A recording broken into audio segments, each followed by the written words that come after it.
The Royal Navy's support vessel RFA Wave Knight has returned to the UK after a lengthy tour in the Middle East. The tank has been away for nearly a year, supporting operations in Libya, the Gulf and Indian Ocean.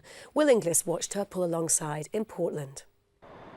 Wave Knight is one of the largest ships in the fleet. She's versatile too, part tanker, part dry stores and part flight deck. On board for this long-awaited return, 74 merchant seamen who've been working alongside 28 Royal Navy sailors. We spent most of the time on another RFA ship, RFA Fort Victoria, so the actual operation was on Fort Victoria.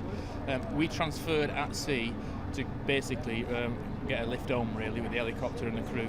His flight had spent its tour supporting NATO counter-piracy operations off Somalia. We've been involved in counter-piracy, counter-narcotics and counter-terrorism work, as well as logistics supply, which is of course the main effort for this ship, for the coalition forces.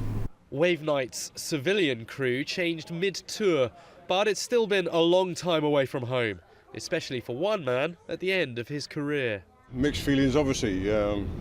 Looking forward to sort of a different life. Still seafaring, I still intend to do seafaring. But yeah, 40 years in the RFA is a long time. Been over a lot of water and met a lot of people.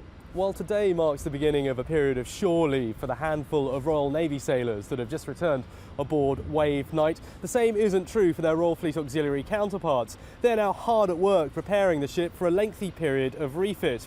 In fact, the two groups serve under such completely different terms and conditions that while clearly members of the armed forces can't go on strike in an industrial dispute, some of the RFA crew are going to do exactly that on March the 28th. They are within their rights to take industrial action of some sorts, and we take each individual case on a case-by-case basis. So we'll have to manage it on board, but in the past we've been able to deal with that. Young by RFA standards, Wave Knight is still 10 years old, which makes this refit a big one. But in just a few months she'll be back at sea supporting the Royal Navy on operations somewhere far from home. Will Inglis, Forces News, Portland.